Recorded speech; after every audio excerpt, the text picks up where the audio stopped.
എൻ്റെ പ്രിയ ദൈവമക്കളെ, ഇന്ന് നമുക്ക് യോഹന്നാൻ 14:21 കർത്താവായ യേശുക്രിസ്തു എന്തു പറയുന്നുവെന്ന് ശ്രവിക്കാം. യോഹന്നാൻ 14:21 എൻ്റെ കൽപ്പനകൾ ലഭിച്ച് പ്രമാണിക്കുന്നവൻ എന്നെ സ്നേഹിക്കുന്നവനാകുന്നു.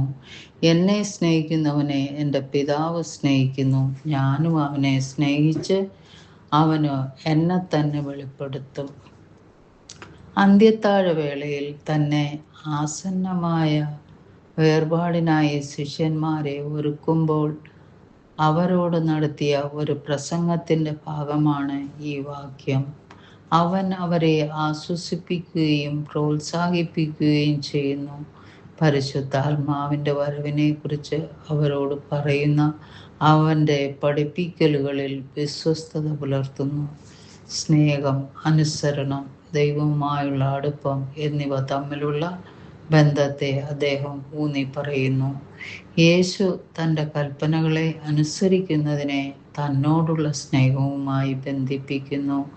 തന്നെ സ്നേഹിക്കുകയും തൻ്റെ കൽപ്പനകൾ അനുസരിക്കുകയും ചെയ്യുന്നവരെ പിതാവും പുത്രനും സ്നേഹിക്കുമെന്നും യേശു വെളിപ്പെടുത്തുന്നു. ഇത് വിശ്വാസിയും ത്രിയേക ദൈവവും തമ്മിലുള്ള ആഴമേറിയതും പരസ്പരവുമായ ഒരു ബന്ധം സ്ഥാപിക്കുന്നു. തന്നെ സ്നേഹിക്കുകയും അനുസരിക്കുകയും ചെയ്യുന്നവർ പരിശുദ്ധാത്മാവിൻ്റെ സഹായത്താൽ യേശുവുമായുള്ള കൂട്ടായ്മയിലൂടെ വ്യക്തിപരമായ രീതിയിൽ തൻ്റെ സാന്നിധ്യം അനുഭവിക്കുമെന്ന് യേശു വാഗ്ദാനം ചെയ്യുന്നു.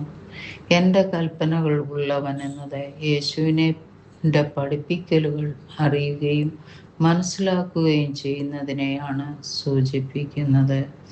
യേശുവിൻ്റെ കൽപ്പനകൾ പാലിക്കുക എന്നത് അവ അനുസരിച്ച് ജീവിക്കുക, അവ അനുസരിച്ച് പ്രവർത്തിക്കുക എന്നതാണ്.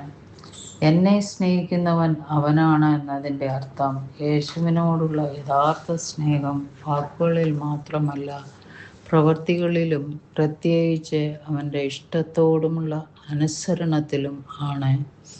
എന്നെ സ്നേഹിക്കുന്നവനെ എൻ്റെ പിതാവ് സ്നേഹിക്കും എന്നത് യേശുവിനെ സ്നേഹിക്കുന്നവർക്കായി പിതാവ് പരസ്പരം സ്നേഹം അനുഭവിക്കുന്നു എന്നാണ് സൂചിപ്പിക്കുന്നത്.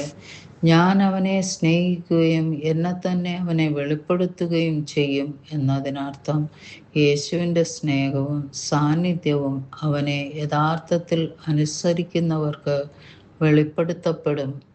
ഇപ്പോൾ പരിശുദ്ധാത്മാവിലൂടെയും ഒടുവിൽ അവൻ്റെ തിരിച്ചുവരവിൻ്റെ പൂർണ്ണതയിലും. സ്നേഹത്തിൻ്റെ ഒരു പ്രവൃത്തിയായി നാം അനുസരണത്തെ തിരിച്ചറിയണം. തന്നെ സ്നേഹിക്കുകയും തൻ്റെ കൽപ്പനകൾ അനുസരിക്കുകയും ചെയ്യുന്നവരെ പിതാവും പുത്രനും സ്നേഹിക്കുന്നുവെന്ന് യേശു ഉറപ്പു നൽകുന്നു. അത് ആഴത്തിലുള്ള സുരക്ഷ നൽകുന്നു. നാം യേശുവിനോട് വിശ്വസ്തതയും അനുസരണവും ഉള്ളവരായി തുടരുമ്പോൾ നമ്മുടെ ജീവിതത്തിൽ അവൻ്റെ സാന്നിധ്യം നമുക്ക് അനുഭവിപ്പാൻ കഴിയും.